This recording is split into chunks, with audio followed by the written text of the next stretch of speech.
ಎಲ್ರಿಗೂ ನಮಸ್ಕಾರ. ನಾನು ನಿಮ್ಮ ಧ್ರುವ ಸರ್ಜಾ. ಇದೇ ಅಕ್ಟೋಬರ್ 6ನೇ ತಾರೀಕು ನನ್ನ ಜನ್ಮದಿನ. ಪ್ರತಿ ವರ್ಷ ನೀವೆಲ್ಲರೂ ಹೇಗೆ ನೀವು ಬೆಳೆಸಂಥ ಹುಡುಗನ್ನ ಆಚರಿಸಿ ಆಶೀರ್ವಾದ ಮಾಡಿದ್ದೀರೋ, ಈ ವರ್ಷನೂ ನೀವೆಲ್ಲರೂ ಬಂದು ಆಶೀರ್ವಾದ ಮಾಡಿ ಅಂತ ರಿಕ್ವೆಸ್ಟ್ ಮಾಡ್ಕೊತೀನಿ. ಏನಕ್ಕೆ ಅಂದರೆ ನಿಮ್ಮ ಆಶೀರ್ವಾದನೇ ಶ್ರೀರಕ್ಷೆ. ನಿಮ್ಮ ಆಶೀರ್ವಾದ ಇಲ್ಲದೆ ಏನೂ ಆಗಲ್ಲ.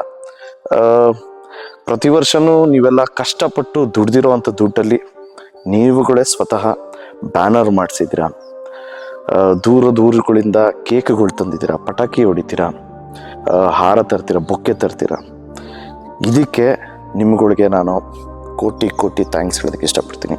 ಆದರೆ ನಂದು ಒಂದು ವಿನಂತಿ ಇದೆ. ಈ ವರ್ಷ ನೀವುಗಳು ಬೊಕ್ಕೆಗೆ, ಹಾರಕ್ಕೆ, ಪಟಾಕಿಗೆ ಏನೆಲ್ಲ ಖರ್ಚು ಮಾಡ್ತೀರಾ, ಅದ್ರ ಬದಲಾಗಿ ಅದೇ ದುಡ್ಡಲ್ಲಿ ನೀವುಗಳು ನಿಮ್ಮ ಕೈಯಲ್ಲಾದಷ್ಟು ಪುಸ್ತಕಗಳು ಕೊಡಿ. ಅಂದರೆ ನೋಟ್ಬುಕ್ಸು, ಪೆನ್ಸಿಲ್ಸ್ ತೊಗೊಂಬನ್ನಿ, ಪೆನ್ಸ್ ತೊಗೊಂಬನ್ನಿ, ಜಾಮೆಟ್ರಿ ಬಾಕ್ಸ್ ತೊಗೊಂಬನ್ನಿ, ಸ್ಕೂಲ್ ಬ್ಯಾಗ್ಸ್ ತೊಗೊಂಬನ್ನಿ, ಮತ್ತು ಕ್ರೀಡೆಗೆ ಸಂಬಂಧಪಟ್ಟಂಥ ವಸ್ತುಗಳು, ವಾಲಿಬಾಲ್ ಆಗಿರ್ಬೋದು, ಬಾಸ್ಕೆಟ್ಬಾಲ್ ಆಗಿರ್ಬೋದು,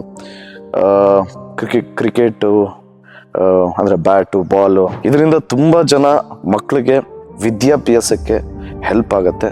ಎಸ್ಪೆಷಲಿ ಸರ್ಕಾರಿ ಶಾಲೆಯಲ್ಲಿ ಓದ್ತಿರೋ ಮಕ್ಕಳಿಗೆ ತುಂಬ ಉಪಯೋಗ ಆಗುತ್ತೆ. ಒಂದು ಜನ್ಮದಿನನ ಮೀನಿಂಗ್ಫುಲ್ಲಾಗಿ ಸೆಲೆಬ್ರೇಟ್ ಮಾಡೋಣ ಅನ್ನೋದು ಒಂದು ಆಸೆ. ಸೊ ನೀವೆಲ್ಲರೂ ಬಂದು ಆಶೀರ್ವಾದ ಮಾಡಿ, ಯಾರ್ಯಾರಿಗೆ ಬರೋಕ್ಕಾಗಲ್ವೋ ಅಲ್ಲಿಂದನೇ ಆಶೀರ್ವಾದ ಮಾಡಿ ಅಂತ ರಿಕ್ವೆಸ್ಟ್ ಮಾಡ್ತಾ ನಾನು ಮಾತು ಮುಗಿಸ್ತಾ ಇದ್ದೀನಿ. Love you all. ಜಯ ಆಂಜನೇಯ.